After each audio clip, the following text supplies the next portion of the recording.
Good evening. This is Duke Semensky here. We're calling the Frozen Tundra playoff game between the Minnesota Vikings and the New York Yanks here. Anthony coaching the Yanks, and Joe is Minnesota. And it looks like we're just about ready to start here on a Wednesday evening. And there's the kickoff to the Yanks. Will take over at their 25, I'm guessing. Yes, 25-yard line, and Anthony's team was 11-5, and he's a veteran coach and an absolutely good one, and another veteran coach, Joe Sardo, on the other side of the ball. Hey, Dave, I appreciate you doing this broadcast. It's going to be an uphill battle for Joe with that good average defense against the good excellent defense of the Yanks. Yeah, not only the numbers good, but Anthony's quite a defensive coach. But Joe played a masterful game against Nathan. There's one on the defensive chart. The blocking back, I can't get it, but they get 4 yards on that, 2nd and 6. Mostert is one of those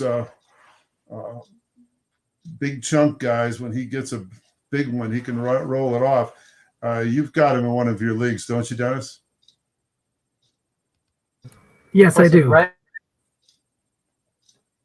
2nd and 6 at the 29-yard line. And there is a flat pass guessed wrong, and it's good for 9 yards. Case Keenum, he had his glory, and now he's got one last card, I think, to use here. It's first down for the Yanks at the 38-yard line. Just getting started here. Frozen Tundra now in third week of playoffs.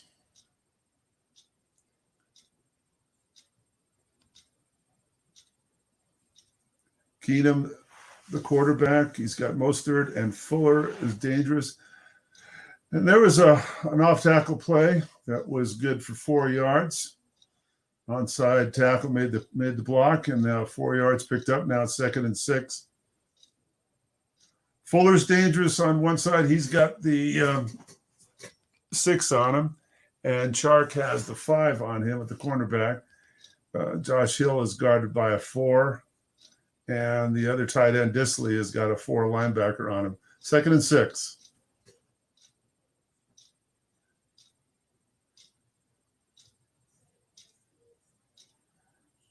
And there's a flat pass that gets the 2 yards, and now it's 3rd and 1 at the 47. It's always interesting now at midfield. It never used to be even a consideration. It was always punt if you don't get the first down. But now a lot of guys are going for it, possibly started by Dennis Crowley's aggression, but taken up by a lot of coaches, and it's the analytics in the NFL are teaching that also. 3rd and 1 at the 47. Now goes into the tight end offense.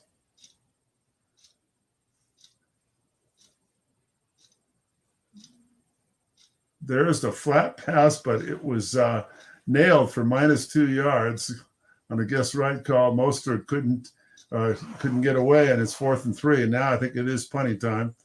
And so the Yanks give up the ball, and it's a 49-yard punt coming down to about the 8-yard line.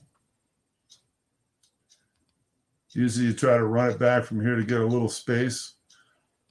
There's a fumble at the 3-yard line. Let's see who picks this up. This is a big play. And fortunately for Minnesota, they get the ball, but a bad starting position at the 3-yard line.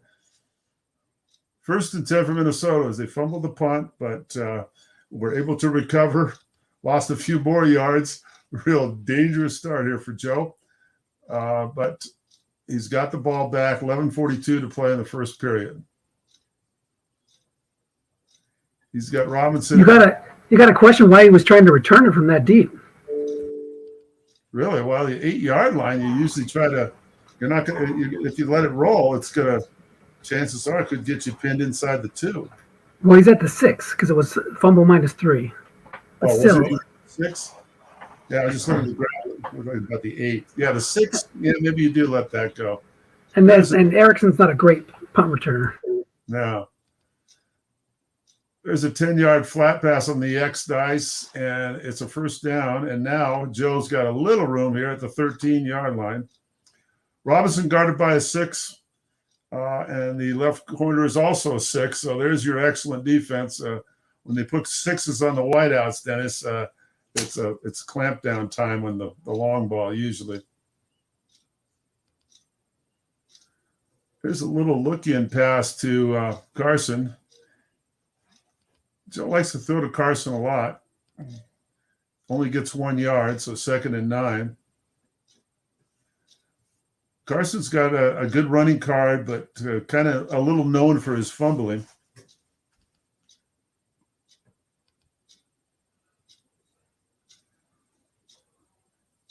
It's Gallman in there now at the back, and not quite the threat Carson is, but I believe he's got a better fumble number. See what Joe does here, 2nd and 9. Like I said, not only is he against a good, excellent defense, but Anthony is an outstanding defensive coach. There's an off tackle by Gallman. The guess was passed, but it was on the defensive card. And we've got a 3rd and 7 coming up now.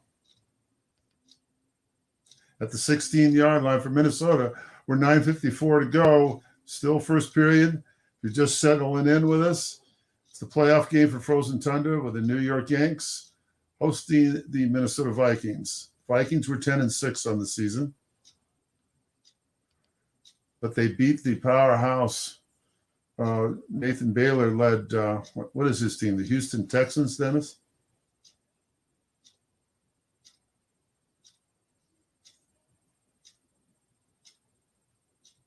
I don't see. I don't know what this screen is doing. Are you there, Dennis?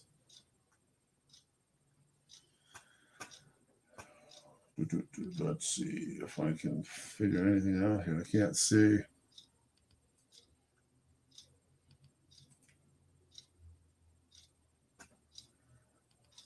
I can't see the game here, Dennis. If you're around, well, let's see if we can't get the game back up here somehow, some way. Oh, geez. Let's launch. No, that ain't going to do us any good.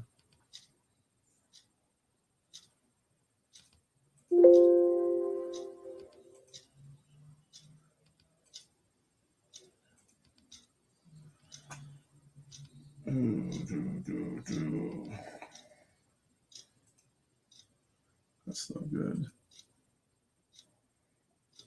Looks like we'll have to call Dennis right away.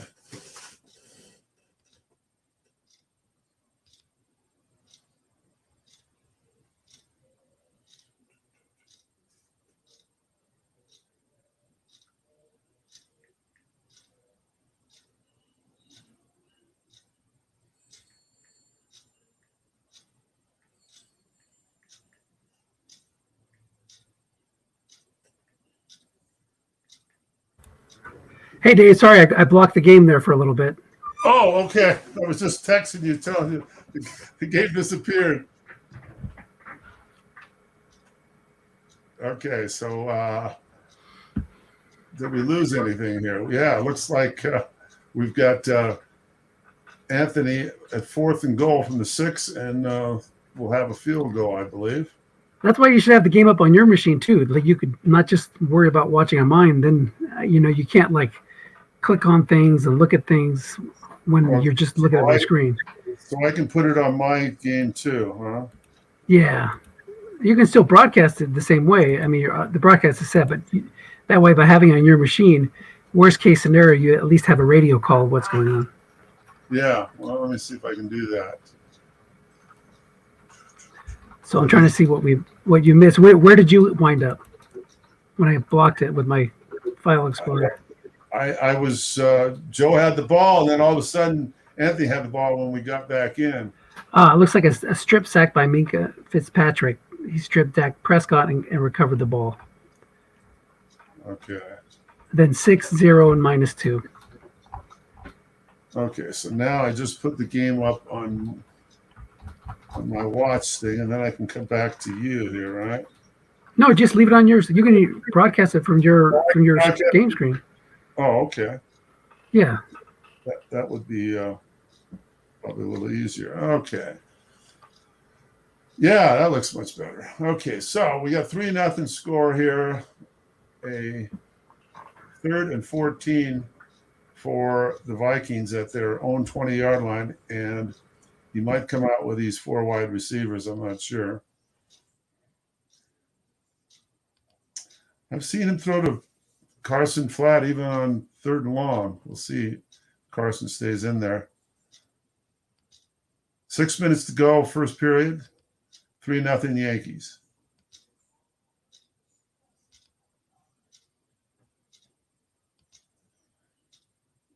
Yeah, it looks like it's 4 wideouts and Carson. And it's a draw play to Carson.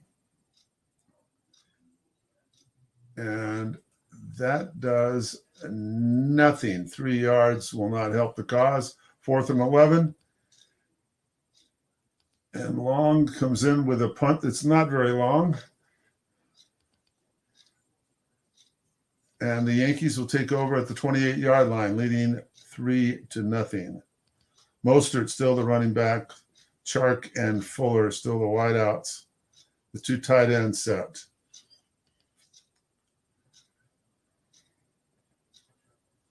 Joe has that bunch of linebackers that are 4s and 0s, and needs a lot of protection there. Here's an end run left to Mostert, and he got 5 yards just right on a run called by Joe. 2nd and 5.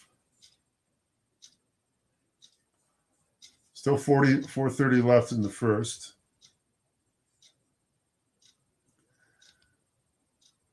So you wonder how often Joe will be protecting those 4s at the linebacker slots, and also how aggressively Anthony might attack them. 2nd and 5. Can do just about anything here.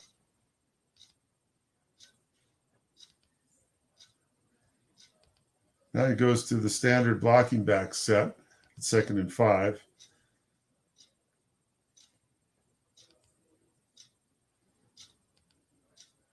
Nope, back to the double tight end.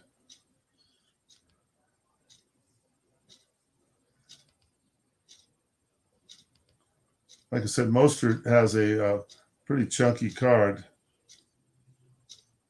Oh, Joe accidentally took a timeout somehow. He's asking Anthony. Here's the linebacker to Mostert. They're double teaming Disley, and he hit the brackets there, and that's going to be a chunky yards there. He rattles off a first down at 39-yard line. 1st and 10, New York. Still first period, Frozen Tundra. Week 3 of the playoffs here. And after Joe said he didn't recall taking a timeout, Anthony says, interesting. And Joe just gives it the, oh, well, what are we going to do? That's only 1 timeout lost here. Might not be significant. 1st and 10, 39-yard line. Obviously, Anthony's offense is this is a flat pass to Josh Hill, and I guess run call picks up 8 yards. What I was saying is it looks like this offense is not what carried Anthony to an 11-5 record. I believe that defense was probably more significant, but those wideouts are dangerous, and like I said, Mostert, if he hits his big numbers, can really rip off some big ones. 2nd and 2 now. There's another flat pass to Josh Hill. Gets on the defensive card, and the defense makes the play, and it's 3rd and 2. Once again, that tricky little area right near midfield at the 47-yard line. Let's see how aggressive Joe comes out in his defense. He stopped Anthony once before.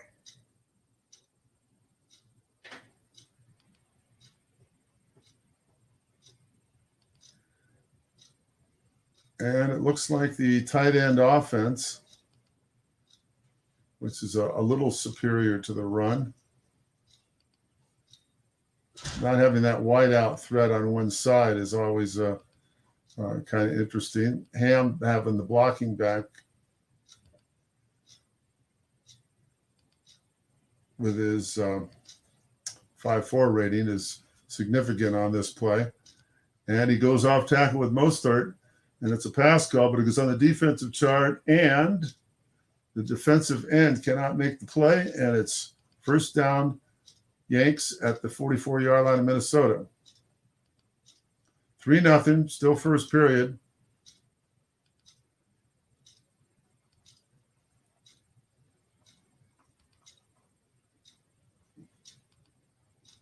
Let's see what Joe does. We got the 2 wideouts back in the game again. Fuller comes back on the field. 1st and 10 at the 44-yard line, Minnesota.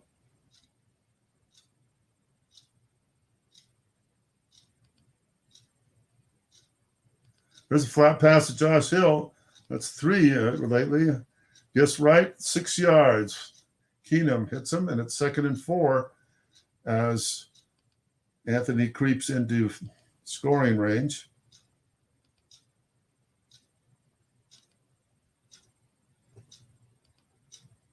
I believe Joe's defense is good average.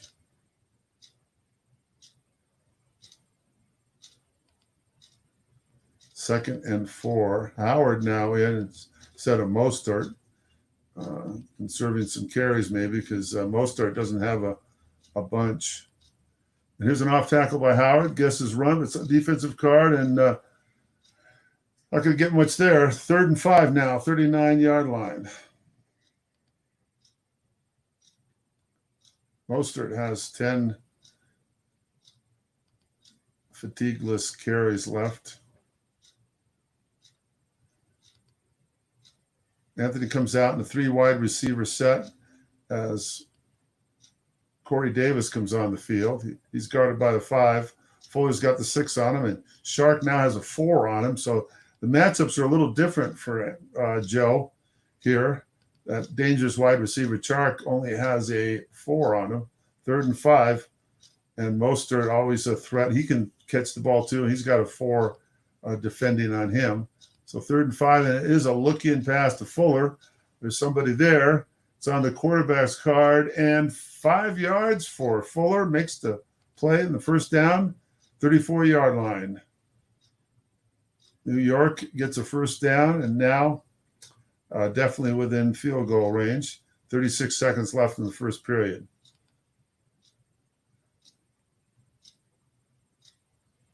And Jordan Howard back in at running back.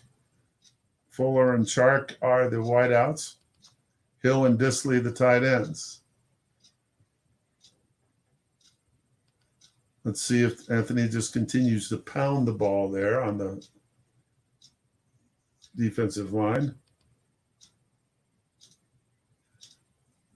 And it's a short pass to DJ Shark. Guess a pass, receiver card, 13 yards. And the Yanks move down to the 21-yard line now as we start the second period here. 3-0 Yanks. And now they're almost in the red zone. 2 veteran coaches here. Like I said, Joe had a tremendous playoff performance against Nathan Baylor's team. And Anthony's had a wonderful 11-5 season. Still the 2 tight end set with the 2 wideouts, and now Jordan Howard back in there.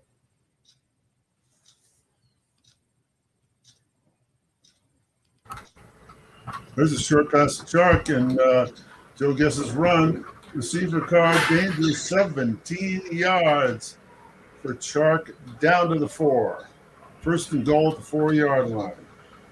All right, I'm back for a few moments. So what did I miss so far? I have 25 minutes until my meeting starts, so I might be able to sit on here for a little bit. Good. We can get you for a few minutes. It's first and goal at the 4-yard line for Anthony.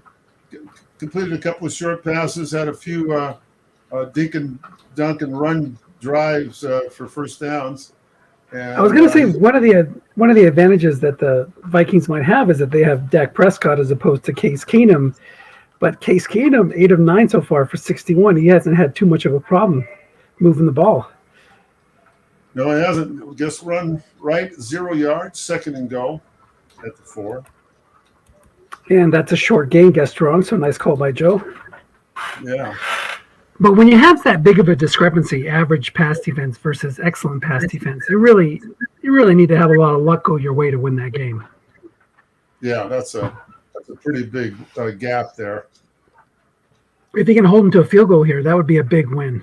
You don't want to go down 2 scores this early. That would be huge. Let's see if you got do run got that again. Taysom Hill. That Taysom Hill card's pretty good. Guessed right, just like he was in the NFL. Especially in comparison to this set, when you have a lot of zeros and minus ones and those meaty numbers. He doesn't bring him in on the situation, does he? He's in right now. Yeah, Taysom Hill right there. Boom. Yeah. No game. He's got no game again, but he's got pretty good numbers on 9, 10, 11, 12. Those are pretty good. Yeah, they are pretty good. Okay, third and goal now. So 2 run calls stop Anthony in his tracks. Let's see if he gets not showing blitz. No, and he packed the middle too. He didn't predict the end runs on either of those first 2 calls. Curious to see if and Anthony stays and he goes the end run, and there's your Hill boy, and this was 8 yards and a touchdown. Yeah. So he needed to go. He had the courage to call run twice in a row. He needed to do it one more time. One more time. But that's my card, your card kind of thing. If he had, if he had called run there, that would have been stuffed on Hill's card. Yeah. So he did 2 run calls and then decided to go with a pass. Yeah, and if he had called run and it was a pass, that's a completion on Keenum's card. That's what I was trying to say. Lost my train of thought for a second. It's always interesting when your opposing coach puts the full house backfield in there with 4 yards to go, and you think, is he gonna fake like he's still gonna run it and then throw the pass? It's a tough dilemma for the defense. Yeah. Flat pass to Cobb, first and 10. 4 yards, just right. Dak Prescott trying to get things going here. Minnesota down 10-0 here with 12 minutes to go in the second period. Minnesota has had 2 drives so far, fumbled the first one, and had to punt after a 3-and-out on the second one. But that was a strip sack on Zach, that first drive.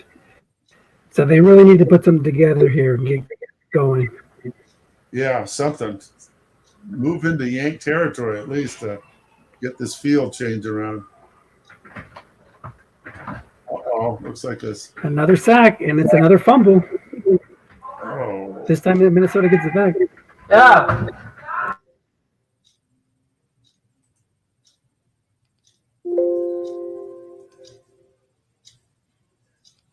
So 3rd and 12 now as Minnesota going backwards.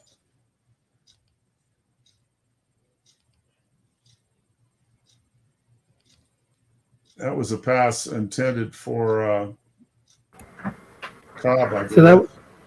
So that was a strip sack. Roderick Johnson is on the line as a 0 pass blocker in neutral situations. Here on 3rd down in the 3-3-5, he replaces him with 0-5 Cordy Glenn. I think I might start Glenn the whole time. There's the bomb to Cobb this time, and another sack. And it's 4th and 24, and Minnesota punting from their own 11. And pretty much the opposite of what they were looking for, right, Dennis? Yeah, I looked at this matchup and I was like, man, it's going to be a blowout for the Yanks. Joe's going to really need some good dice, and so far the dice have been unkind to say the least. Look at that touchdown on a 4. Good grief. Yeah, Naheem Hines is in there as a punt returner. Oh, For the Yanks. 18 on 6 and 12 on 7, too? Yikes. Yep. I don't know if I'd do much punting if I was Minnesota. And he's got TJ Jones, who's also really good. He's got both of them have 18 on 6 and 8 or 7 on 11. Well, here's and a critical plus 60 for him. Series for Joe. He's got to stop him here. Off tackle Jordan. Guessed wrong. Short gain. 16 yards. Yeah, this could get away from Joe real quick, Dennis, if he doesn't turn the tide here. It's going to get ugly. Now stop saying that. Come on, Joe. Let's bring this game back. We want to have the viewers at least get some excitement here. 1st and 10, 41-yard line of Minnesota. Jordan Howard's in there. More of a pounder than Mostart is. I say he runs on this play, Dennis.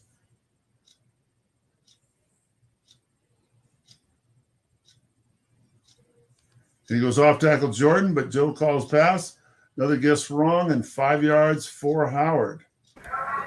See, I think there was 3 excellent pass defenses in Frozen Tundra this year, and all 3 of them are in the semifinals. Yeah, so that just shows you how powerful that defense is. You're one of the proponents for kind of eliminating that defense, aren't you? Yeah, I think it just makes it, again, the double counting. You're already going to win all those defender X ratings, and then you get a better defensive card on top of that. It's just a little too much, in my opinion. I agree. 2nd and 5. Coleman now in with Howard as the blocking back. What is Howard as a blocking back? 0-4. 9 yards. Guess wrong, as Joe's not willing to call the run here, and Anthony's just deciding, well, I got a 10-point lead. I'm going to keep running until he calls run. Might as well. Yeah. Jordan Howard now with the 2 tight ends. Just to mix it up, he might throw a flat pass this time, but we'll see what Joe does here. Joe's been calling pass. 1st and 10, 27-yard line. Vikings down 10-0. And there's a run to Howard, but he gets his pass again. Another, but this time he only gets 2 yards on the guess wrong, and it's 2nd and 8.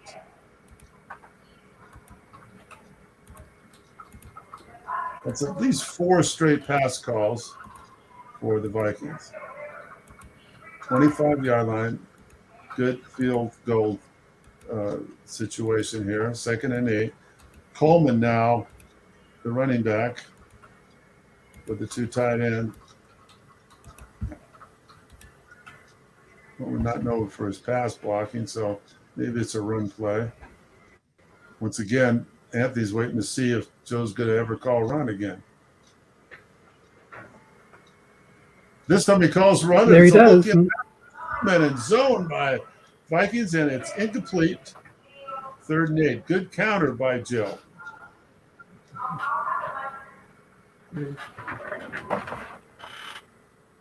Well, another critical play for the Vikings, Dennis, because a field goal wouldn't kill him. He's only down by 13 if that happens, but first down would be pretty dangerous. Mostert is in with another wide receiver. Corey Davis goes in, and once again, Chark has the 4 on him. For the 6, and looking past the Mostert, you get 4 yards, 4th and 4, and that's a success, I'd say, for the Minnesota Vikings, holding them to a field goal attempt at the 21-yard line. Probably looking at 2 through 10 here, I'm guessing. Yeah, but we're not. We're looking through 2 through 7. No, it's not very 2 through 7. Still Is good. that a fairy? No, that's just that's his. Well, maybe I don't know where he was, but yeah, I'll look at it. I was at the 21-yard line. That's rare that it's only 2 through 7. Oh, it was plus Okay. 2. Yeah, so it was the next range. Yeah. Okay, so 13-0. This is with 7:12 to go in the half. This is Vikings have to get something going here. Fumble, punt. Yeah. The good news is if they can take it down and get a touchdown, they do get the ball first in the second half. So there's still hope.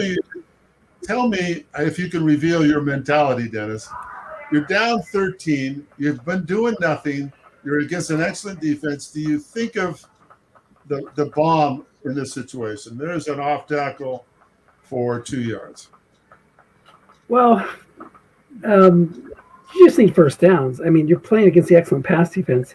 And see, I hate this that he has Roderick Johnson in there as a 4-0 left tackle. That should be 0-5 Cordy Glenn. You're not getting enough benefit from that one extra point of run blocking to justify that guy starting. That's a good point. You know, if you had a 0-4, a 4-0 or a 5 or 0-5, which one would you start? Oh, 0-5, without a question. Yeah. Short pass to Allen Robinson against right. There we go. And he gets 9 yards and a first down. Huge. He needs a lot of rolls on his card, and he needs to get in the end zone. Just keep rolling on his cards and get in the end zone. That's the key. Yep.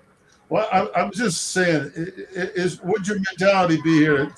I see some guys that tend to panic. Some guys tend to still play conservative, feel like this is still a ball game at 13-0. But some guys get so frustrated they cut loose the bomb maybe too soon. I don't know.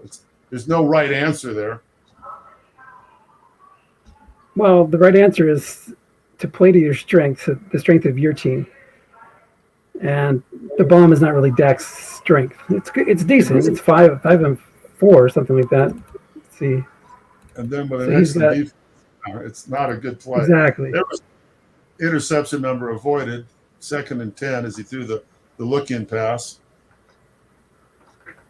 intended for Damian Williams. So Joe's still trying to. You got to stick with that run game. Get Chris Carson going. I think so. I really think you do. And there's an end run, Carson. He listened to you. Guess wrong. 5 yards. At least shortens the third down to 3rd and 5. Yeah, he was on your wavelength, Dennis. Now you need a good, land on Dak's card here and complete this third down. Yeah.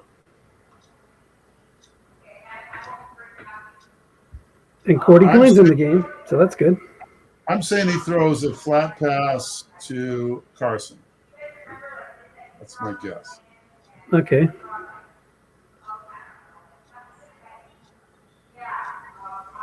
What do I know? I'm not in the playoffs. It's a good idea. You were in the playoffs. Off tackle Carson. And it's nice. Wrong, and he gets the 5 yards. White die 3 came through for him. Yes. Okay. First down, big first down for Joe and the Minnesota Vikings. 4:30 to play in the half, and they're down 13-0, but now they've reached the 48-yard line and just 3 yards away from Yankee territory. When you have the excellent pass defense, you really don't worry about calling run too much at this point, not until they get within a single score. So expect a lot of pass calls here from Anthony.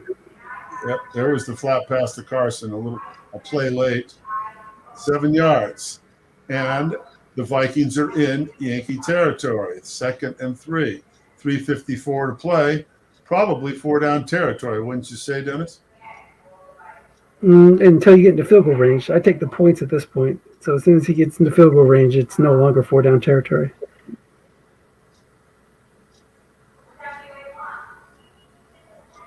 He brings in Gallman as the backup halfback. Now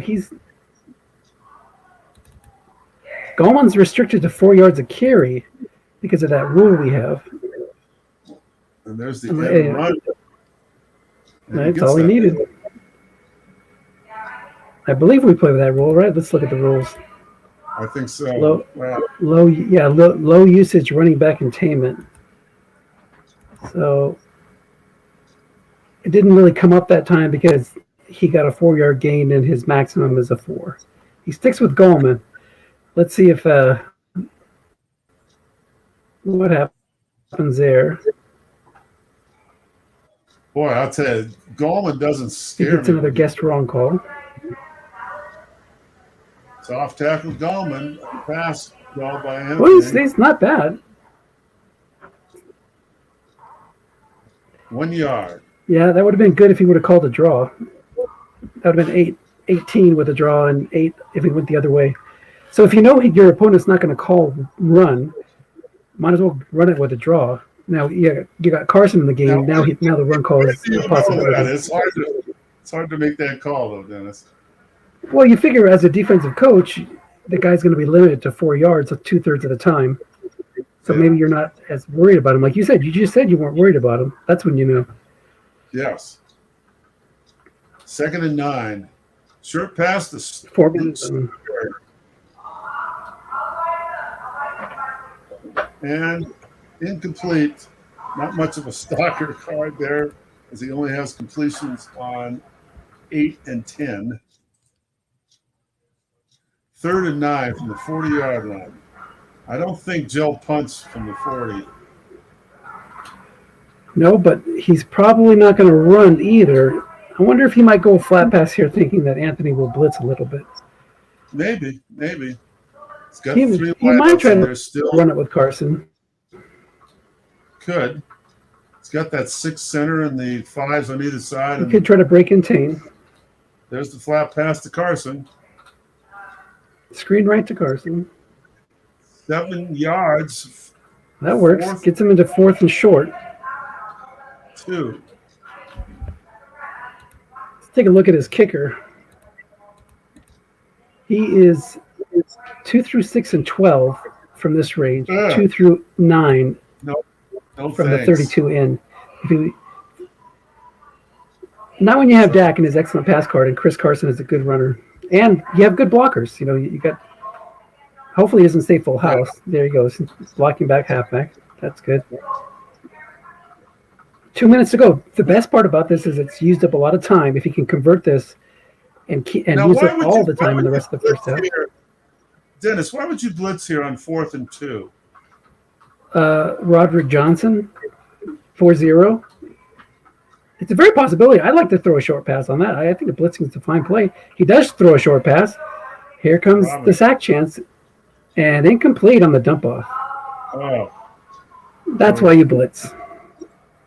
Although we didn't have a high linebacker coming, so it went to the dump off. So. Yeah, well, the thing I think about, you got the bullets to worry about. You sack them, it doesn't make a difference. You take over if you hold them to no yards anyway. It's yeah. Tough sledding here for the Vikings. They're going to need to come up with a big play to keep it a 2-score game. Boy, yeah, they really, really needed that one. That was desperation time. And look at that card that he rolled on. I mean, to not get 2 yards is pretty pathetic. The bomb to Disley, and he rolls a 6, which is good for, I guess, the full 31 yards. Yep, Disley's maxed out to like 38, I think, or 48. Yeah. So. Yeah, his longest is 38. All right, Duke, you're on your own. I gotta go do this meeting thing. Talk to you soon. Okay. Take care. See you. Thanks, Dennis. Okay, 1:45 to play in the half, and now Anthony set up at the 36-yard line of Minnesota, already up 13-0. Completely turns the field around. Mostert is in there with the 2 tight ends. Let's see what Joe does defensively, how aggressive he wants to get. And it's a short pass to Hill. Joe gets pass. And that'll be knocked away. Second down.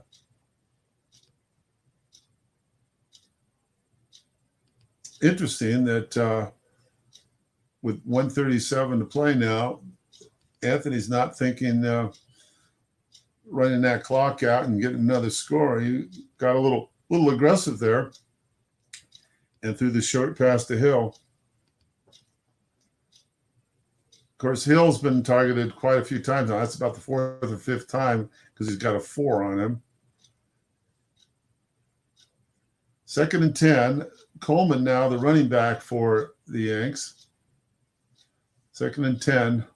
I'm guessing a run here, and it is off tackle Coleman. Gets on the defensive chart, and he gets a block and 7 yards. 3rd and 3 now. 1:07 to play. Timeout and for the Yanks, and it's they have 2 left. Minnesota has 2 left. 29-yard line, 3rd and 3.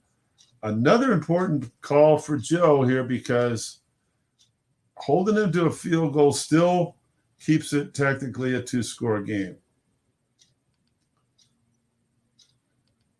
Actually, 2 scores and 2 2-pointers, but still possible.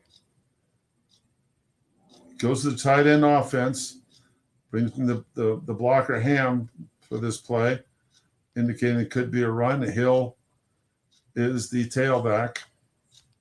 3rd and 3. Shark is the wide receiver with a 5 on him.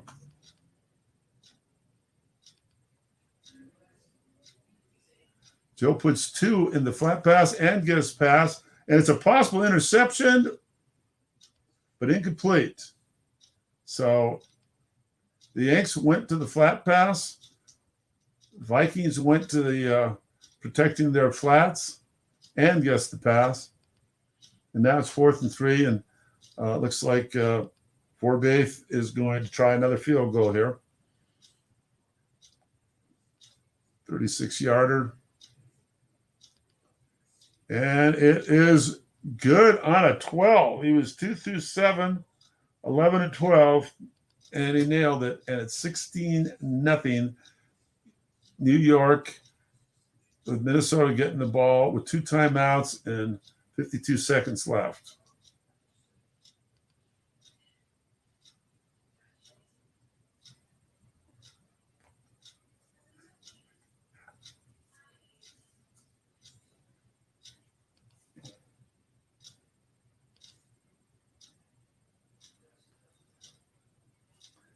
I don't know if we bombed out here or not. Maybe we did. Try to get the game back up here. And that ball goes to the end zone. We're looking for trouble. There was 52 seconds left. We'll see what may have transpired here. See if we can catch up.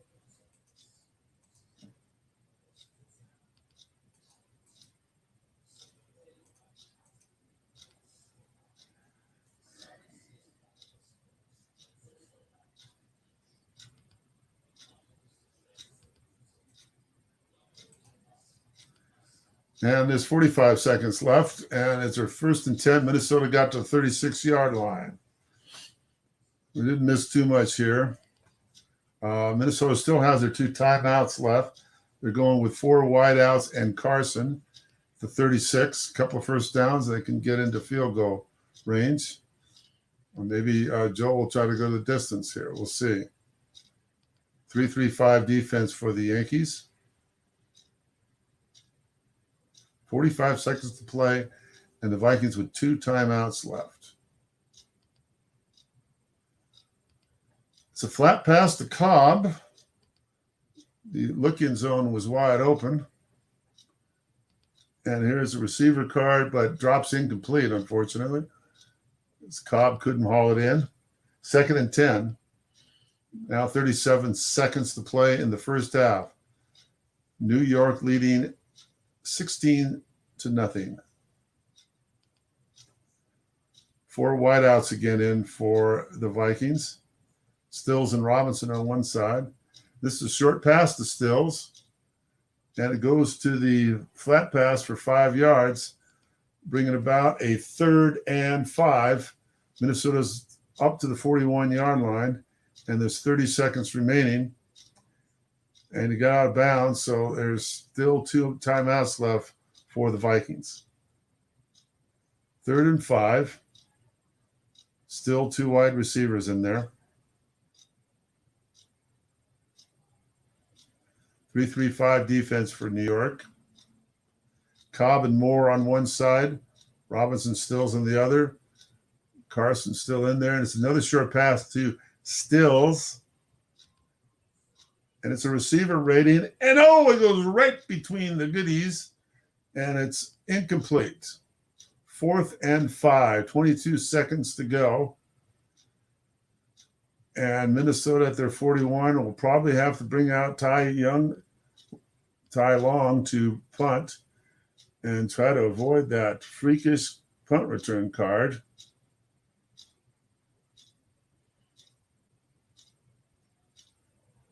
Which they did, as they pinned him at the 2-yard line. 15 seconds. Interesting. You take a knee, I think it's -1 yard. I don't know what you do on the next play.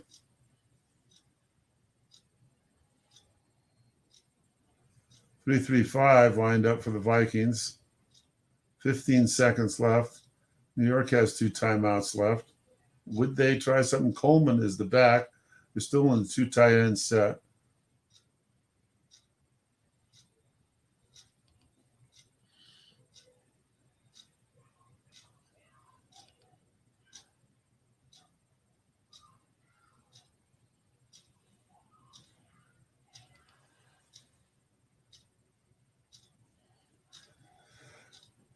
Coleman, the back, Fuller and Shark on the outside. 2-yard line for New York. Still a little dangerous territory here.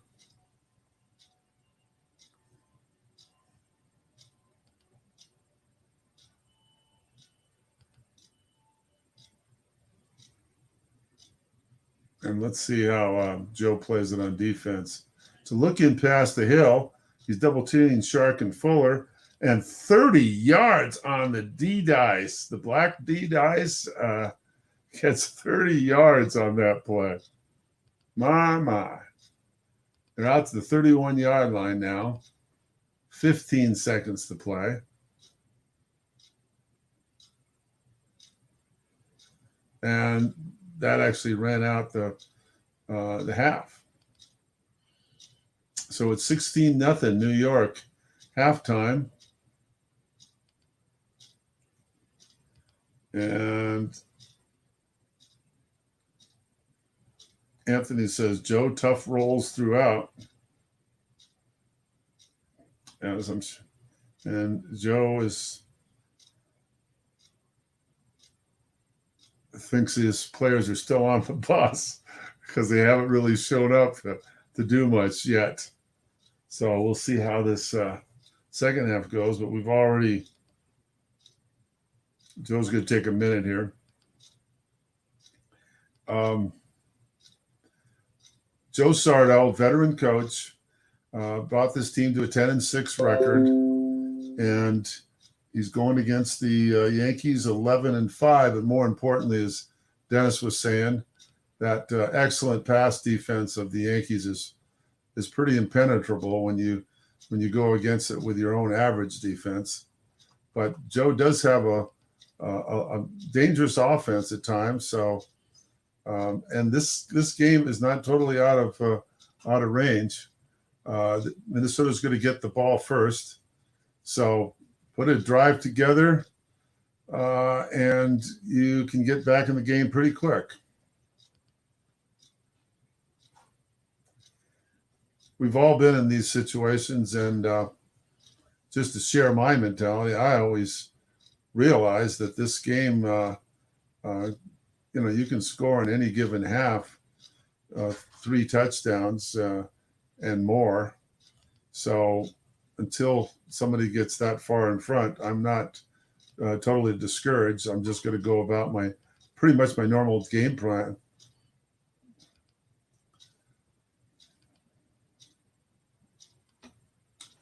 But everybody has their own style of playing from behind and ahead. Here's the kickoff. Minnesota does have a touchdown on Snake Eyes, but there's a 21-yard return. That was at the 2-yard line, so we're going to be 1st and 10 now at the 23. And Minnesota, desperate need of putting together a drive to put some points on the scoreboard. Still Robinson Cobb with the wideouts, Stalker's the tight end, Ricard the blocking back, Carson the halfback that can run the ball. And it's an end run for Carson to start it off. And the Yanks call pass. It's 7 yards. 7 yards.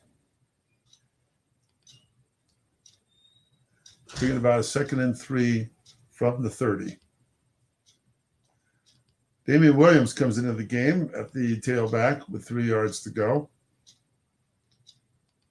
Otherwise, pretty much the same offense that the Vikings run on a regular basis. And it's an end run Williams and a pass call. And the offensive onside tackle makes the block for a 5-yard gain and 1st down to the 35. Okay, so Joe comes out running the ball twice with Carson. Let's see if that's a trend. Let's see how Anthony reacts. Motion detected at the front door.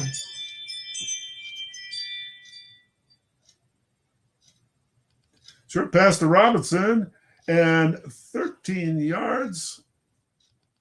Robinson makes the catch, and Minnesota's moved up to their 48-yard line.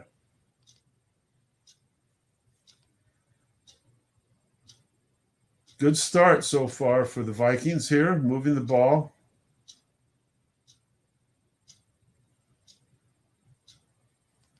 Williams is the tailback.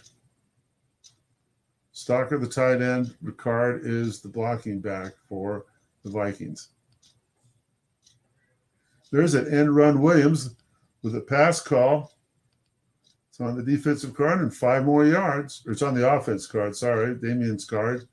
Picks up 5 yards, I guess, wrong. And it's 2nd and 5. And now Minnesota is at the Yankee 47-yard line.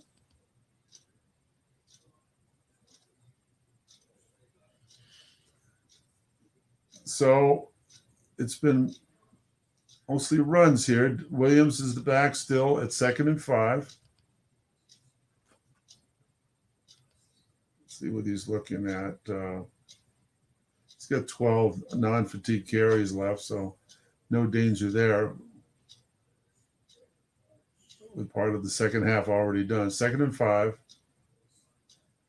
See if Anthony comes up with a run call this time. He's been passed against every time, and it's a pass call and another off tackle for Williams, but this is the defensive card. But the nose tackle can't make the play, and it's a 9-yard gain. 1st down, the 38-yard line of New York. Looks like Carson's coming back into the game. And no, it's Williams with 11 good, strong carries left.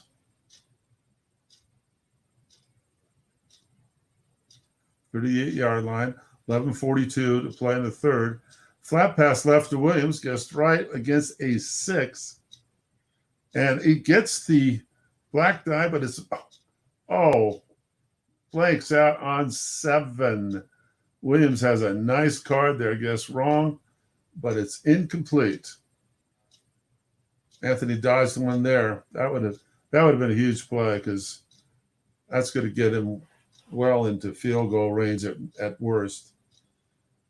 But now it's 2nd and 10. 3-4 defense by the Yankees is showing blitz. It's short pass to Robinson, and I think we have a sack. Yep. Yeah, that 1st down guess wrong flat really is a killer. He's all the way back to the 43-yard line, 3rd and 15. And let's see if Anthony brings the heat again. He blitzed on that 2nd down. He's blitzing again. 4 wideouts and Carson. And Carson's not in the shotgun, so there's a real danger here of getting sacked. And it's short pass to David Moore. He gets the defensive card, but it blanks out and incomplete. And there goes the promising drive of Minnesota down the tubes, along the punter, back in there. Looks like he's going to coffin corner it. Could be a decent one.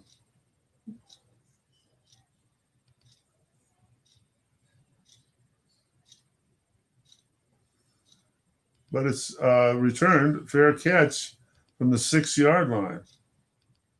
So Anthony decided to take his chances from the 6 and paid the price with a fair catch. So now the Vikings haven't scored, haven't had much going on. They haven't penetrated anywhere into real scoring range in the Yankee territory. But now they have a chance with some defensive calls here to maybe get good field position and finally turn this game around. Let's see what happens. Let's see how Anthony plays it. Will he get aggressive? And he goes off tackle Jordan Howard, and it picks up 7 yards. Onside tackle makes the block. 7 yards, 2nd and 3.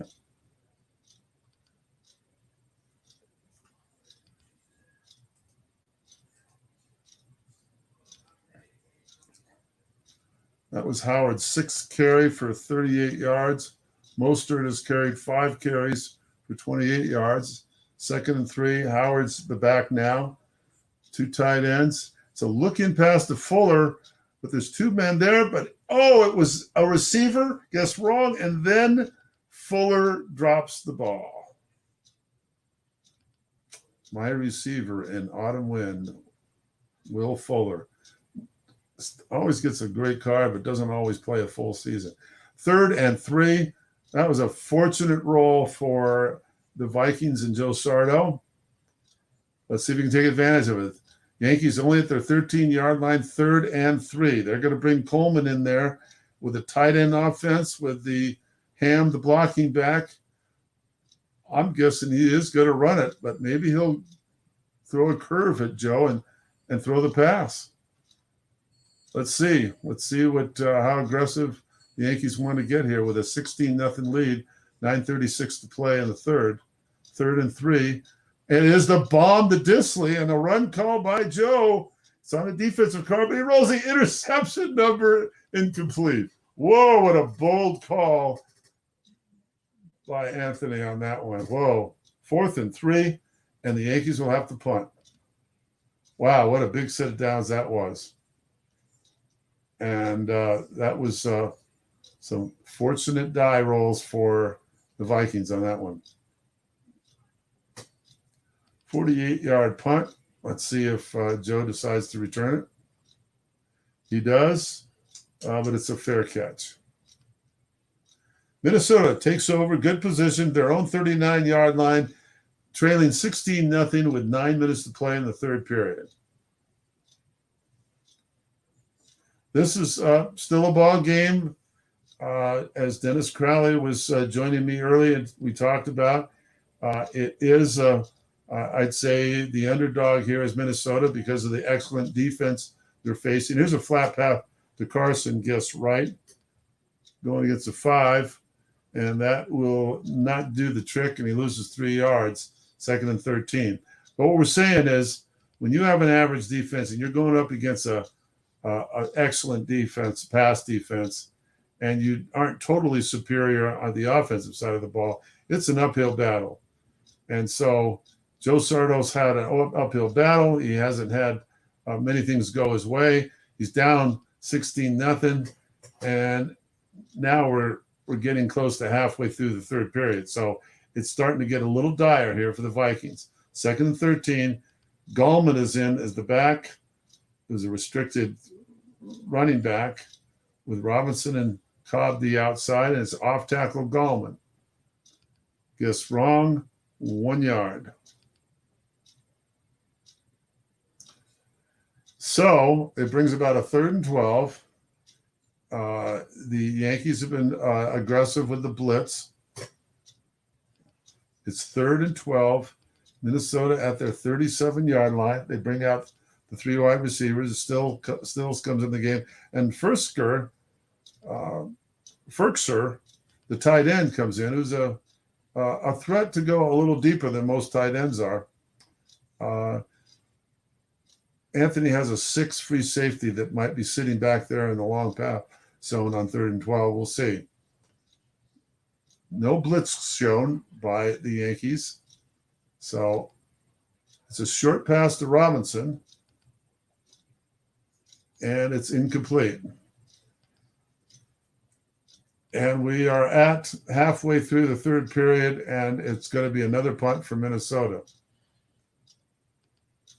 This is looking now towards the grim side.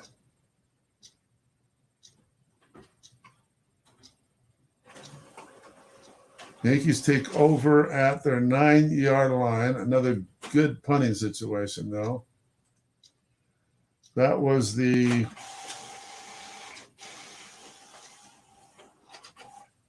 fifth punt for Minnesota, and the Yanks have only punted twice. So far, the Yankees have 11 first downs to 8 for Minnesota, 206 total yards for the Yankees, and 77 yards for Minnesota. Prescott has only hit 10 out of 18 passes, but Keenum's only hit 11 out of 17. There's an off tackle. Doesn't get very far, 3 yards.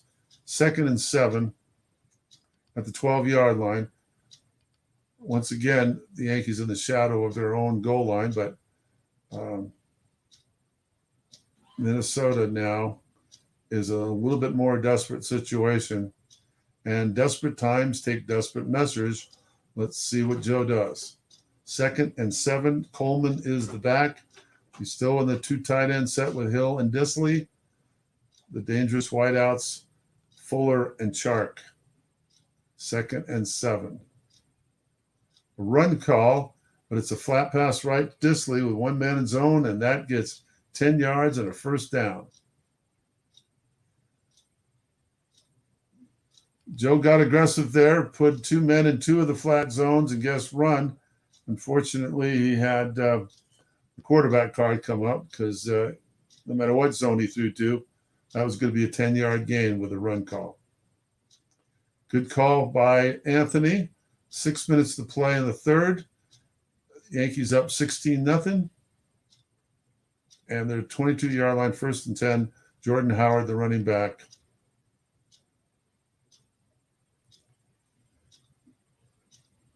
Now you have the luxury of doing a lot of running and really playing ball control ball with this lead. And he goes off tackle Jordan, and it's 4 yards on the running back's card. 2nd and 6.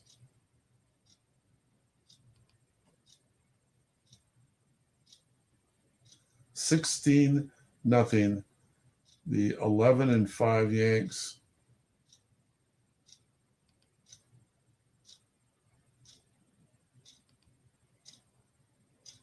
Coleman, the running back.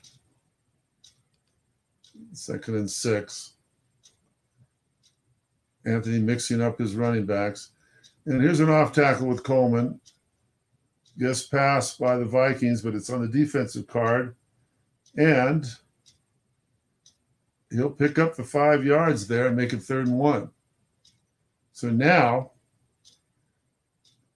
Minnesota and Joe are faced with one of those dangerous plays where you absolutely have to stop them to get yourself back in the game. They're almost through with the 3rd quarter, but with a defense that's not all that stout, and Hill is the tailback. It's a tough place, but you might have to take a bold run at it and guess run. Let's see what Joe does. Let's see what Anthony does. 3rd and 1, and it's a long pass to Disley. Anthony goes gambling, and he's got a receiver card, and he beat him for 30-yard long gain. Great call by Anthony, but tough position. But Joe, he didn't have much choice but to try. He tried a key hill, and it didn't work. And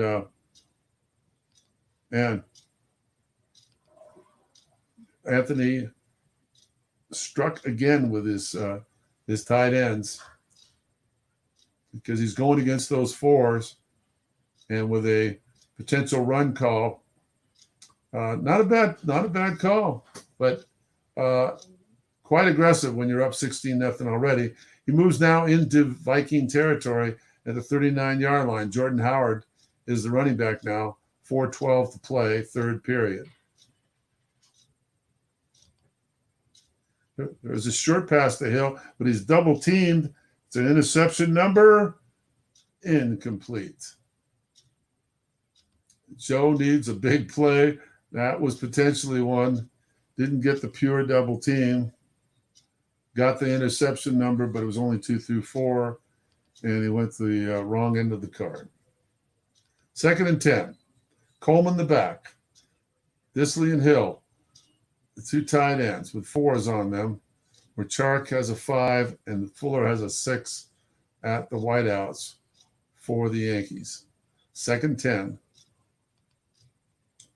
39-yard line is not yet good. There's an off tackle by Coleman. Defensive chart. Oh, there is a snake eyes roll, which only gets 8 yards. The nose tackle was good enough. Otherwise, that would have been 35 yards, but it brings about a 3rd and 2 at the 31. Now, different situation, but still, the Yankees have all options at their disposal because there's a weak set of linebackers there. You got a full house backfield with your big blocking back Ham in there. Hill and Coleman running it. 2 tight ends. It's going to the big jumbo full house offense. Don't think you'll see a pass now, but you never know. He could throw it up to Disley there with a 4 on him and throw a short pass. Obviously, the look in would be 2-man in zone if it's a flat pass on the defensive card. 3rd and 2. Linebuck Hill, guest run, 3 yards and a 1st down. And Dennis was talking earlier about a decent guess right for Taysom Hill, and there was a 3-yard gain on 8, and he had a 2-yarder on 6. So there were some chances there, and the Yankees got the 1st down, and they have the lead 16-0. They have the ball at the 28-yard line, and there's only 2:42 to play in the 3rd period. Looking really tough now for Minnesota. Coleman's the back, 2 tight end set.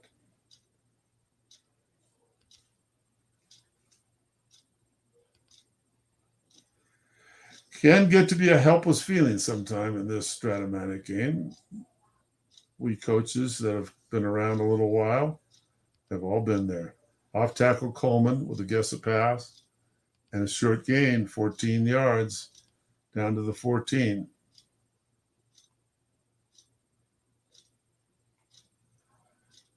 .206 to play in this period. 1st and 10, 14-yard line.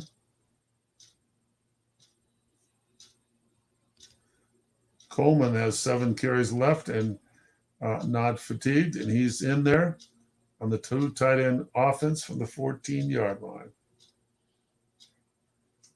Yankees have just about everything at their disposal here. So off tackle Coleman, we guess a pass, defensive chart, gets a block and 5 yards. And on the outside was able to make the block, and he's now at the 9-yard line, 2nd and 5 from the 9. Now that's about as good as you can ask for Minnesota because they've got him inside the 10 and still 5 yards to go. And Motion detected at the front door. Minnesota comes up with New York comes up with a full house backfield, the two tight ends. So it's the beefy line, defensive chart, offensive guard makes the play 3 yards, 3rd and 2.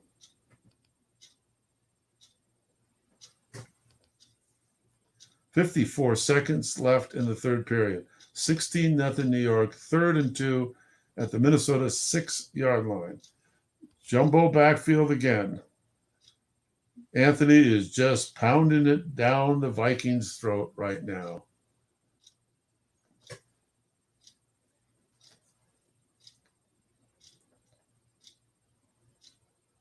Full house with 2 tight ends in there. Doesn't get any beefier than that. Linebuck Hill, and there's his guess right call, but it's 0 yards, 4th and 2. Now Anthony can make it a 3-score game with just a chip field goal. 2 through 11 is good, and it's 19-0 New York. We are through the third period. Start of the fourth. There's a 21-yard return from the 8-yard line. So it'll be at the 29-yard line, 1st and 10. And now it's time for Minnesota to do something dramatic here to get on the scoreboard, because we're into the fourth quarter and he's 3 scores down. He comes out with standard offense with Carson, the tailback. Robinson and Cobb, the wideouts, and they're guarded by 6s. Off tackle, Carson, who gets a pass.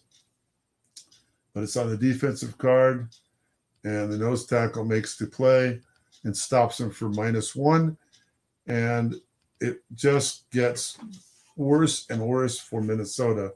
2nd and 11 at their own 28-yard line.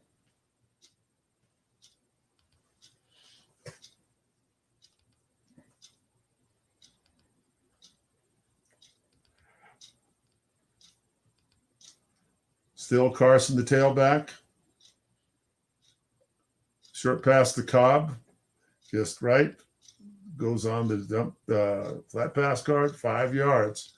Bringing about a 3rd and 6. Minnesota's at their own 33-yard line, 13:30 to play.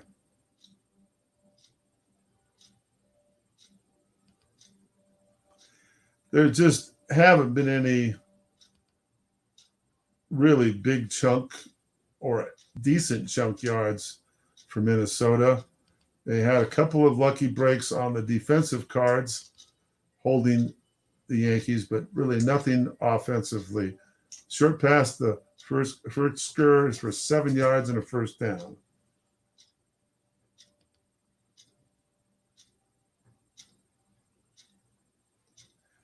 Interesting tight end. I have him in one of my leagues, and he's looking like he could be a decent starter coming up. Gallman, the running back now, with a 1st down at the 40-yard line. Minnesota desperately looking for some kind of a score. Turn home, mow around.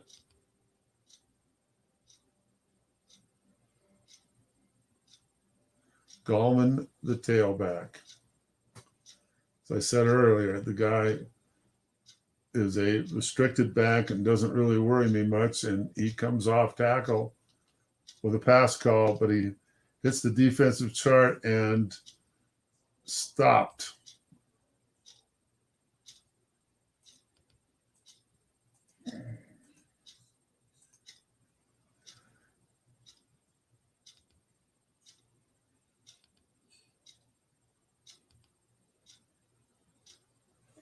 What do we got here?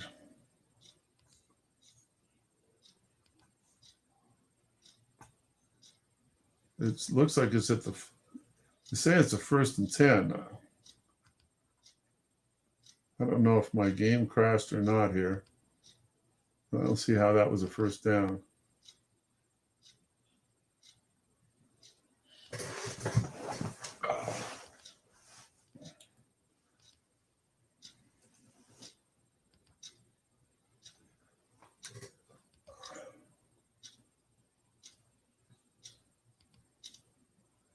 think I'm going to have to try to restart here. Because I think my game might have crashed. Well, let's see if we can get back in there. I don't think you guys are going to miss much, so don't worry about it. Just my thought. But what do I know?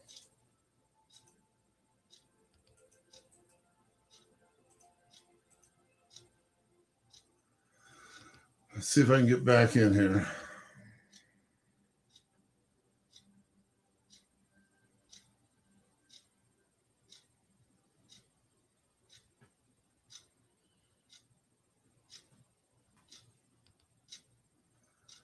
Okay, so we do have a 1st and 10 here for Minnesota. They're still only down 19-0 only. 11:24 to play.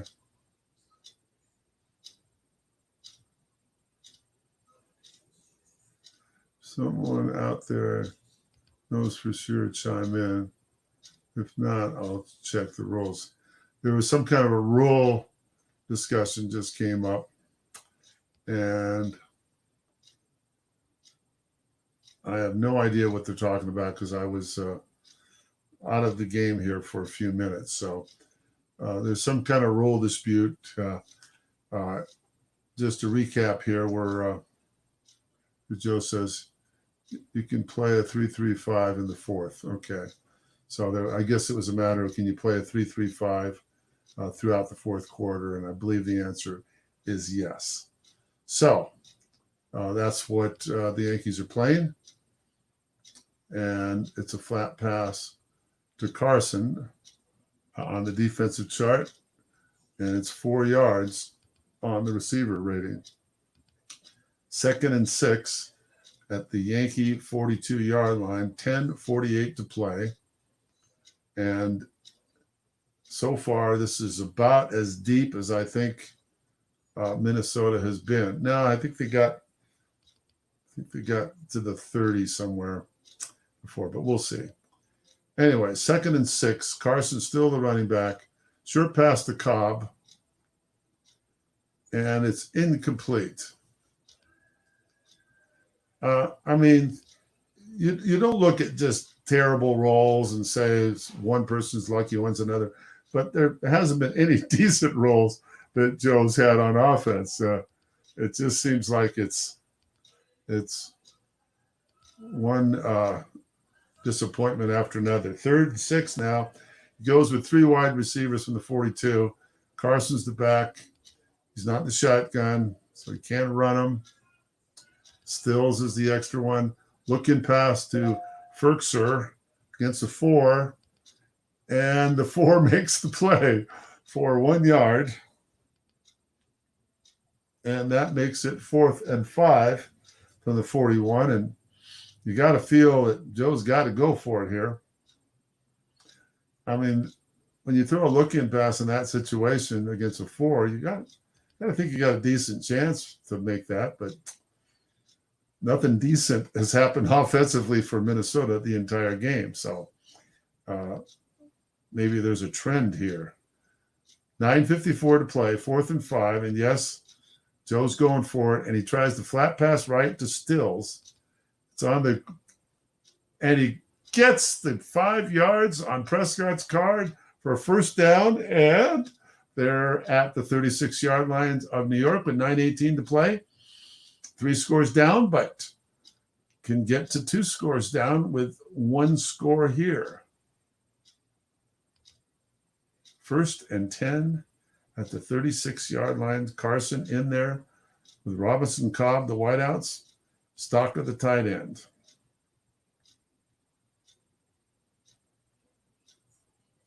Three, 4 defense for Anthony.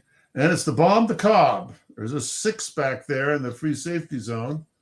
Let's see where this lands on the quarterback's card. He gets a must run and 9 yards for Prescott. Well, that's a pretty positive roll with a guest right call and a 6 in the zone. Excuse me. And now this is, I'm sure, the deepest penetration of Minnesota at the 27-yard line 2nd and 1, and he's got Damian Williams in there now. And let's see how Anthony plays this.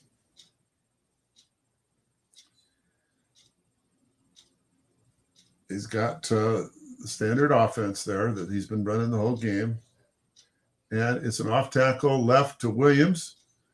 Guess wrong, 5 yards, first down, 22-yard line, 8:06 to play. That becomes the biggest enemy for Joe and the Minnesota Vikings. The clock is ticking. They have 3 timeouts left, but they're down 19 points, which means 2 touchdowns, 2-point conversions, and a field goal draws yourself even. Best case scenario.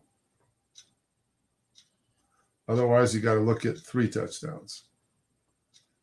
1st and 10, 22-yard line. Carson, the tailback. End run, Carson. Anthony guesses pass. It's on the offensive card. Short game, 18 yards down to the 4-yard line. 7.5 minutes of play. Halfway through the 4th quarter. Minnesota now at the 4-yard line. Let's see how he lines up for this critical play.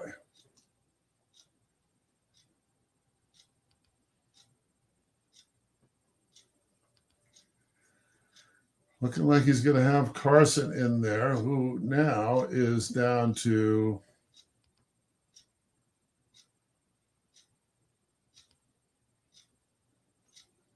.20 left. There's a blitz showing by Anthony, and he's got Carson, the lone running back.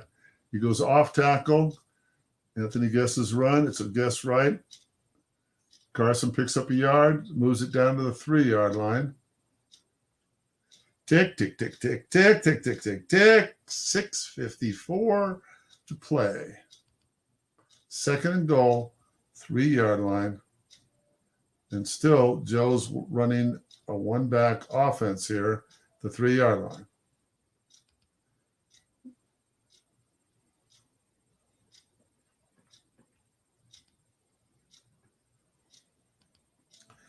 Goldman comes in, and now he's inside his 4-yard restricted area, so makes him a little more effective. 2nd and goal from the 3. No blitz shown by Anthony.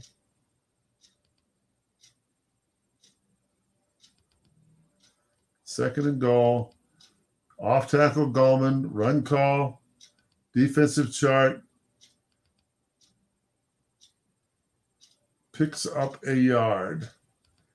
Now to the 2-yard line. 3rd and goal from the 2. Now the Yankees show blitz at 3rd and goal from the 2. Still just Carson in there. Robinson, Cobb, Stalker, the tight end. Blitz being shown. 3rd and goal from the 2. Off tackle Carson, guesses run. And a 6 comes on the block, and he loses a yard. 4th and goal from the 3. 5:42 to play, and I think you got to go for it here, Joe. That's just my opinion, but, I'm not in the playoffs. By the way, my name is Duke Semensky. I have been playing Strat-O-Matic football since 1967. So I know a little about this game. 3 wideouts here, and Carson, the lone back. A blitz shown by New York. 4th and goal, 3-yard line. What do you got to lose, Joe?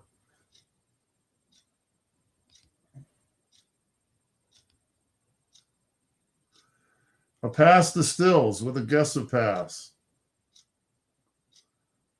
Defensive card, blanks out, and the ball is turned over on downs at the 3-yard line, and as Dandy Don Meredith would say, turn out the lights. This has been a rather, trying to think of the word, poor performance by the Minnesota Vikings. Coleman's the back here with the tight end offense in for the Yankees. 5:54 to play. All timeouts for everybody are available. 3-4 defense for Minnesota. You got to feel this is going to be a run and probably a run call.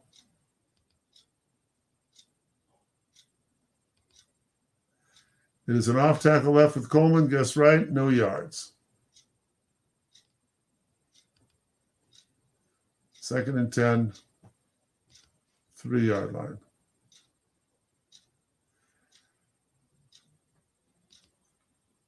Let's not shortchange Anthony and the Yankees on the good team they have, the good coach he is, and the solid coaching he's had. I think back to those bold bombs to Disley as some keys to the offense for the Yankees, and there's no question that was pure good coaching calls by Anthony. So,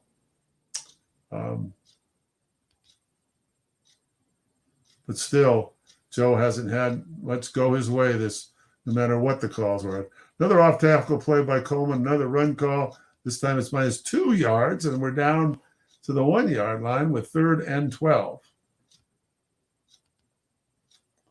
So this may still dictate a pass from Keenum and his New York team. We'll see.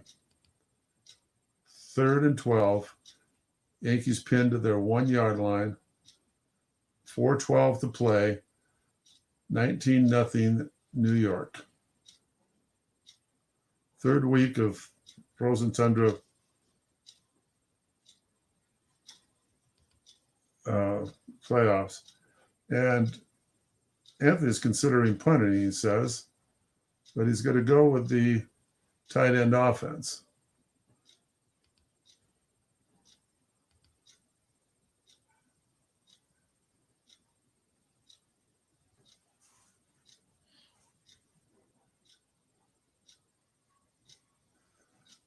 A safety would still make it a 3-score game. So in case that's in the back of your mind, there's no danger here of a safety bringing the game within 3 scores for Minnesota.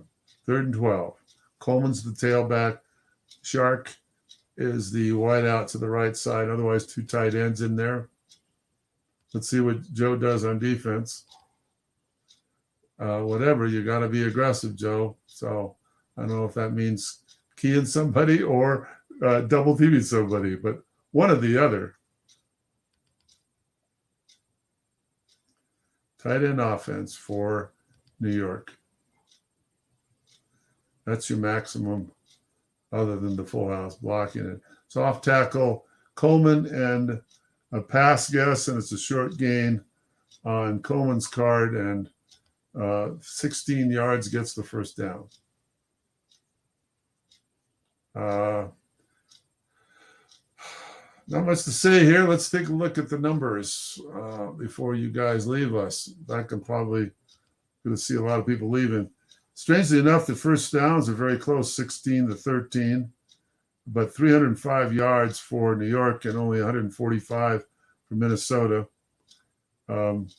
Dak Prescott has only hit 59% of his passes, but 16 out of 27 is not horrible, but his 3.3 yards per attempt is pretty bad, 65.4 rating, whereas Case Keenum's at 13 out of 12. There's a short gain now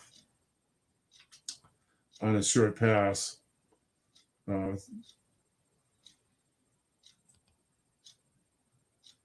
It's a Josh Hill. Another first down for New York. But anyway, as I was saying, you've got a 90.6 rating for Case Keenum, hitting 65% of his passes and only 165 yards passing. Rushing the ball, though, they've rushed the ball 30 times in New York for a 4.7 average. And that's split up between Coleman, Howard, and Mostert. So Carson led the receivers for Minnesota with 7 catches, 29 yards, a 4.1 average, whereas Disley has caught 4 passes for 80 yards, a 20-yard average, and Josh Hill has caught 4 passes for 48 yards. So that's 8 passes to 8 completions to of the 8 of the 13 completions Keenum had is against 4 defenders, and that was one of Anthony's strategies, I suspect. So all the numbers favor time of possession is pretty balanced, however, because really Joe's played a very conservative ball control offense, which has been somewhat effective, but not on the scoreboard. Moving up and down the middle of the field doesn't really achieve much. 3rd and 4 now as Howard ran for a few yards there to make it a 3rd and 4 with 2:06 to play. But all around, solid performance by the Yankees. No matter what, Minnesota did not play up to whatever capabilities they may have. They may have been outmanned and outgunned here with the Cards, but certainly there's no dramatic difference in coaching, although you got to give Anthony credit for some great calls at key times. But when you don't score at all, boy, it's hard to see that there's any scenario would have helped Joe and the Vikings pull this one out. 3rd and 4, incomplete pass, and it's 19-0 with a 2-minute warning. Minnesota did take one of their timeouts. New York will punt, and he gets a 49-yarder.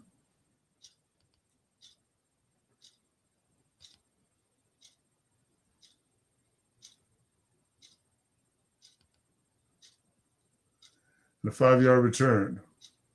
1:52 to play. Minnesota will take over at their 20-yard line. They have 2 timeouts remaining. New York is going to play a 3-3-5, and Minnesota will come out with 4 wide receivers and Carson. Speaking of Carson, what has Carson done today? I didn't look at that. Carson's run the ball only 9 times for 35 yards and a 3.9 average. His long gain to an 18 yards. There's the bomb to Stills. And it's on the defensive card, and he gets a receiver rating, and he blanks between 29 and 41 for an incomplete pass. That could be symptomatic of Minnesota's rolling performance today. Just can't find the receptions at the right time. 2nd and 10, 4 wideouts there. Carson playing the tailback, not in the shotgun. Long pass to Cobb. There's a 6 back in coverage. It's on the quarterback's card. Rolls box cars, which means nothing, an incomplete pass. So Joe's trying to put something on the board here, but 1:37 to play, and he's down to 3rd and 10. And it's a short pass to Stills, but I got a feeling that is going to be a sack, and it's 4th and 19, and it is just all over for Minnesota. 4th and 19 at their own 11-yard line, and they're dropping back to punt, which is probably a wise decision. And I'm suspecting that Anthony will let it roll.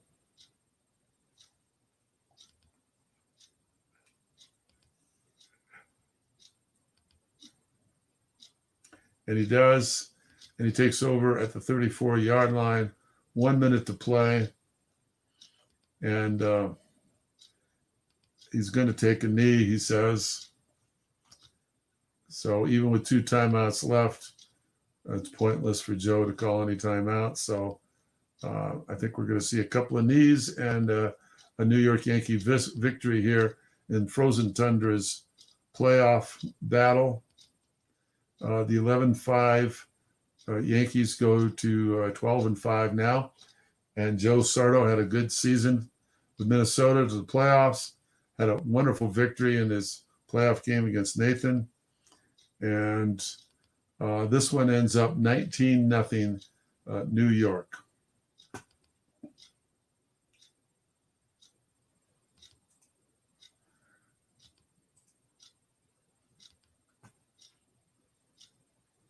And they're exchanging their pleasantries here.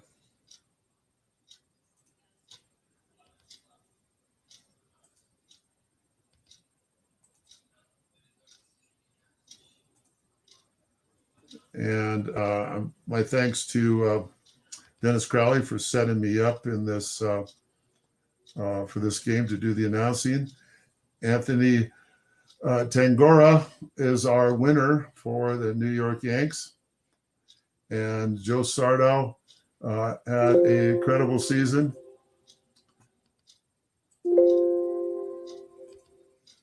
And bows out of the playoffs now. And Anthony moves on. I'm the Duke saying goodbye here from a Wednesday night playoff game. Final score, New York Yanks 19, Minnesota Vikings 0. If you were watching, thanks for joining me. If you weren't, you missed out. You really missed something special, I think.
Hey guys,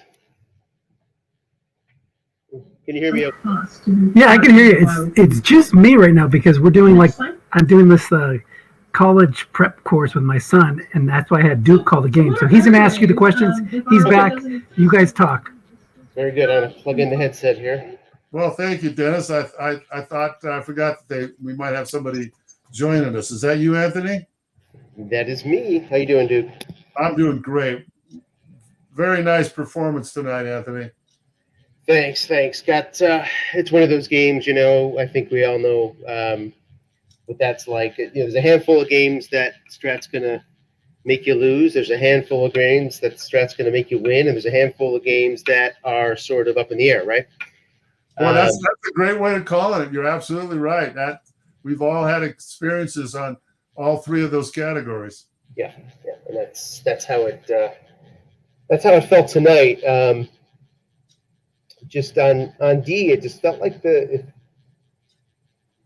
when it was guessed wrong, he couldn't find the spots on the card.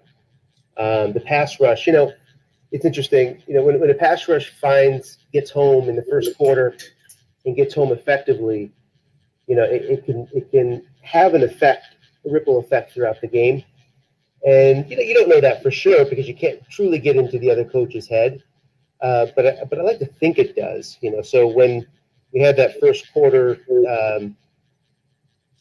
key sack fumble that led to 3 points. Yeah, that may have. I didn't go back to the blitz all that often, but when I did, it might have affected play calling a little bit, brought in a little more conservatism. At least I'd like to think it. You'd have to ask Joe to know for sure. But the pass rush can sort of have those sorts of effects on the play caller, and perhaps it did tonight. I was talking to Dennis at one point in the game where you had a 4th and 2 at about your 40, 39, something like that. Joe was there with not much chance of a field goal, so he was going for it 4th and 2. Give me the philosophy of showing blitz on a 4th and 2, because in my mind, before you give me your answer, I'm thinking, well, a sack is not going to drive him out of field goal position, so that's not why you're doing it. Yes, it will prevent. Don't answer yet now, Anthony. Let me finish my pontificating first. So I'm thinking that's not why you're doing it. Yeah, you can prevent a pass by sacking him that he might have completed. I get that, but the other thing is you risk the circle numbers, the big gain that could happen on a receiver card, and if you stop him there anyway, the ball turns over. So you're not driving him out of field goal range. Tell me your philosophy. A lot of it depends on matchups. So if I have one linebacker going tonight, then in most situations, I would have 4 guys over 40% on pass rush. Yeah. So it's planting, and under the assumption he knows that, it's planting the seed that don't pull the string on me here and go short. Which a lot of coaches like to do. 4th and short, pull the string, go short, and go up on top of 2 linebackers in the flat pass zones or for safety, and a run call. So the base call there, let me back up a little bit. The base call there from a D standpoint is run and have 2 men in 2 flat pass zones. So you're hedged off. At least that's one philosophy. You're hedged off if it's depending on the running card of your opponent. They're probably not going to get any yards on their card. And if they throw flat, especially against an excellent pass D, there's a good chance they have an incompletion or even lose yardage. So knowing that's the base, there's a good chance that a string gets pulled. So that just plants the seed in the mind of the opponent, given the matchups. Don't try the short pass stuff, because if I guess pass, there's a really good chance it's going to backfire on you. Beautiful explanation. That is a consummate, which I knew you had. I know you thought that out. That wasn't something you did. So I know you thought. But the one thing that you just said, though, you can't fill 2 pass zones if you're going to use the free safety as a pass rusher for the blitz, though, right? So right, you can't do it all. You got to choose. You got to choose one. So you use him to block the flat pass zone, not to blitz, right? In that case, I think I went conservative, right? I may have. I think I guessed run and put 2 men in each zone. Yeah, maybe that's. Yeah, you might have called run. I can't remember what you did, but I was just curious of But that philosophy of showing the pass in that makes a lot of sense. Yeah, and Joe likes to pull the string there. At least that's what I thought. Let me see here. 3rd and 1. No, but that's just Joe throws on 3rd and 4th and 1. Joe throws short 35% of the time. That's his number 1 play call on 3rd and short, and 50% on 4th and 1. So he does like to do it too. So it's also sort of planting that seed in his mind. I know you like to do this, but if you do it, you may have a pretty big price to pay, a bigger obstacle than you usually would have. In that you're going to face 340 plus pass rushers if I make the correct call.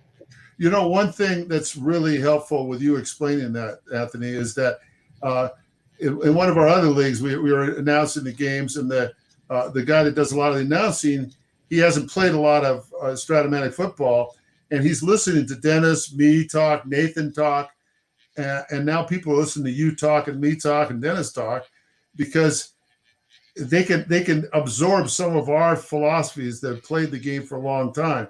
Because we all play it a little differently, but have a lot of these things. But if you listen to us and our reasoning, it is very instructive.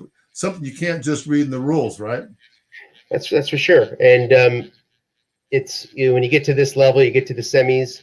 It's part of what makes this particular game, this particular hobby, great, is the chess match. Yeah. Because when you get to the semifinals, Joe probably knows I'm looking at his tendencies, right? Yeah. he knows that I know he likes to pass short on third and short and fourth and short situations. So you're trying to sort of not outguess yourself, not over prepare. Yeah. And I don't think there's such thing as over preparing. Honestly, I'd like to think those tendencies Thank help. you. I agree with you. I'm not. Dennis, you still with us? He dropped. He dropped. Dennis, I think, has told me before he doesn't do a lot of preparing. I do a lot of preparing, and I know you do. And it's interesting. Once again, there's different philosophies on how to play this game, and I'm sometimes conscious. I scout myself. Mm-hmm. I take a look at my tendencies because I know, Anthony. These are mine. I know that you're looking at me. I know, Anthony. Don't think that I don't think you scout me. It's interesting too because Joe is a big pass caller. You take a look at his tendencies. He's guessing passes right around 90%. So that's typically around the max that you're going to find. And his run rights are in the low teens, if I'm not mistaken. So he likes to guess pass. He has a great 12-12 pass rusher out there in Barrett. But so that going into the game, but you have to think on your feet, as we all know. He called run pretty often. He went against tendencies pretty often. I had to make a mental note of that early in the game and say, all right, he's changing it up. Definitely calling run more than his tendency shows. Let's pull the string to Disley on a couple long pass calls because he's critical. Yeah. You completed 8 of your, I think it was 13 passes to Disley and Hill that had 4s on them. So you were definitely taking advantage of the 4s on your play calling. The once I saw that the run call was going to be a part of it, Disley was a 3rd or 4th round pick for me last year. He got hurt. All of us who have him in draft leagues, take advantage of him now while you can. He has the best long pass in the set for a tight end, the best long pass card in terms of chances. So up against a 4, seeing the tendency to suddenly call run, that was a green light for me in my mind to try to find the chances for Disley to go deep. To me, those are your critical, great calls, and they really were key points and really turned the game around. Yeah, and another interesting thought behind that is I am now, and I admit, I am unrealistically afraid of Case Keenum's snap fumble. So I just wanted to get, in this case, I won't do this that often, but in these cases with the lead, I just wanted to get the heck out of the shadow of my own end zone and minimize snaps back there. So going deep, would mean punt, fine, with a lead, or get out from the shadow of my own end zone and not have repeated snaps, long drives stuck inside my 5 that take me 10 plays to get out beyond the 50. That's not really the situation I wanted to be in. That particular case just made sense to go deep and hope to get the yards or punt it away. Totally, and it worked out. So that's great insights. So do you know who your matchup against next? Well, it's either Seattle or Cincy. Seattle, I lost to. It was a 1-score game, but it really wasn't that close. Cincy, did we play this year? And I'm really enjoying watching. Cincy this playoff season. These last 2 games have been really good. I'm looking forward to Sunday's game. Yeah, he's been doing some good work with that team. Let's see. I don't think we played. Nope, we did not match up in the regular season. In the Seattle game, Seattle beat me 20-13. I picked up a late bomb with 8 seconds left to make it 20-13. Then actually recovered the onside kick and had a chance for a miraculous tie that I did not deserve. Yeah, I know. but it fell incomplete. Yeah, that's going to be an interesting game with Justin and Dennis. I don't know when is that scheduled? Do we know when that's scheduled? Yeah, that's scheduled for Sunday at 11 a.m. Eastern, 8 Pacific. So, Okay. Oh, that's right. It's an early game for us in the West Coast here on Sunday. yep. I'll certainly be there. If you can be there too, we can call that one again. And we can announce that and scout that for you. I'll help you scout on the air. wonderful. It should be a really good one. I think since he has a lot of, to the extent momentum matters with dice, it feels like there's good momentum behind that squad. The team is better than its record in the regular season.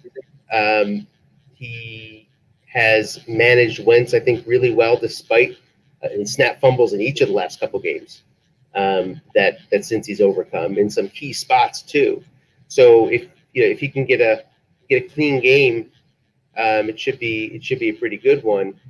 Dennis has Wilson and Ingram, I think, anchoring his offense. So that's his run pass combo, which is formidable. And then he has an excellent pass D. So that's something that, of course, can always come into play in terms of interceptions. Well, Dennis is always formidable, no matter what those ratings say. He's exceptional coach. I have a question for you. How many years did you play with cards and dice on a table? Just a few. So probably from the 87 card set to maybe 89, 90 in there. Oh, okay.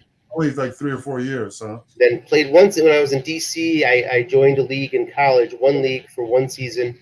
That was an in-person C&D league, which was really interesting. The first one I was ever part of, where everyone got together in one room in Washington D.C. That must have been 94, maybe 93. And then for whatever reason, didn't have time to get back into that. So I took a break until about 2007, 2008. And the reason I asked that is that I had a long career from like 67 to 2004, where I played on the table. Okay, game Strat-O-Matic. Then from 2004 to now, it's been nothing but the computer game. And what you said at the outset of this interview, at this post-game interview, it was the 3 things that can happen to you. The dice, the computer dice are with you, they're against you, or it's pretty balanced, right? That's pretty much. It wasn't that way on the table game. I contend. I would beat in a regular league teams that I was superior to. I seldom lost those games. Games, everything in the middle could go either way, but teams in this game I can lose to anybody. I can beat anybody with a bad team too. It's strange, a phenomena, and I've talked, and like I said, you can't speak to it as much because you didn't have as long a tenure, but it's so different than the table game, in my opinion.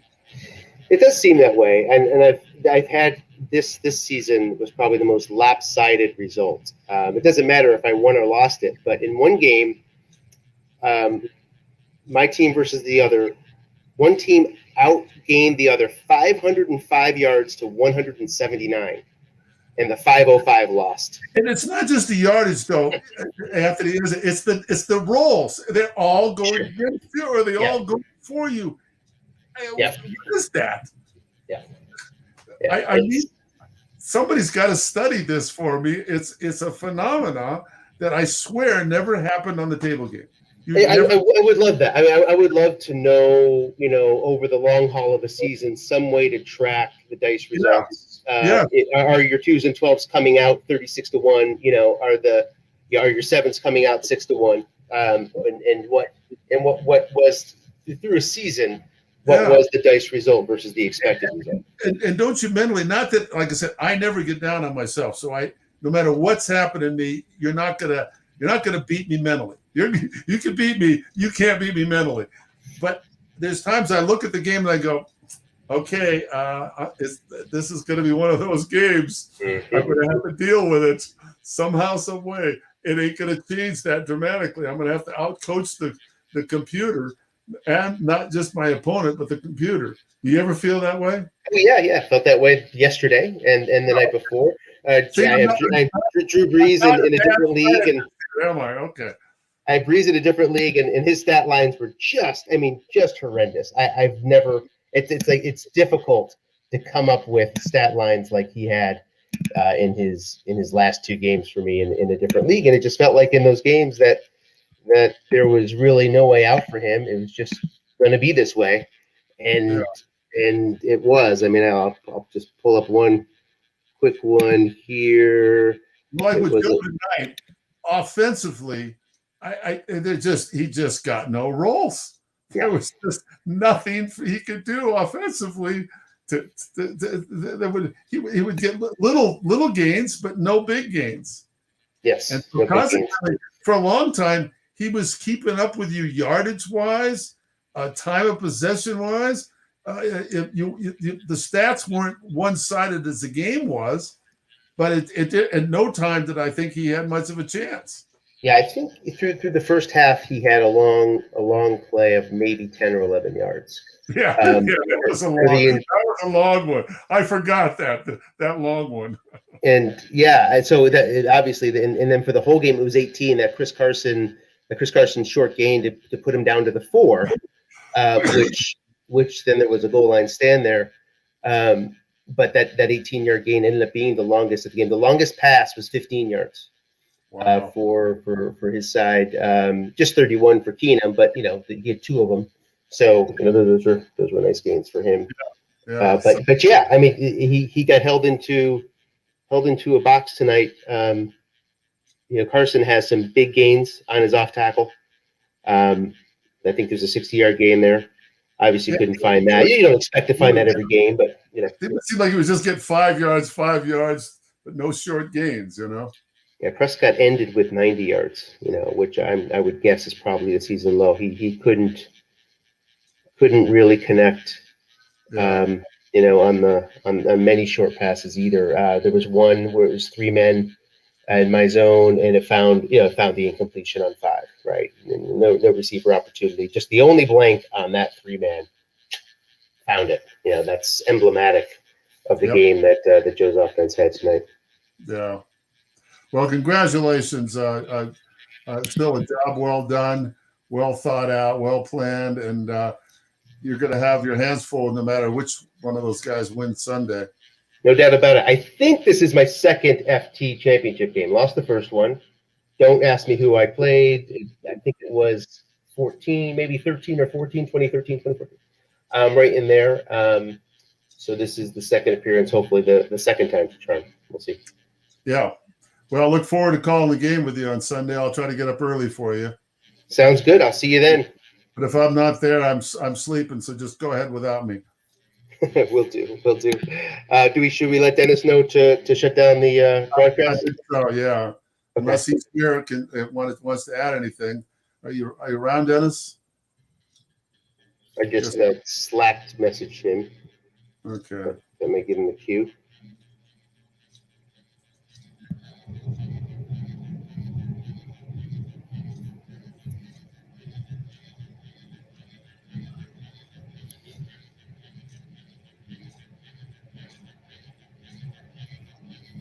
There he is. Hey guys, thanks for doing that. I'll take a look at it later. So, thanks, Dennis. Thank you. Congratulations. Thank you, Dennis. Thank you very much for doing it.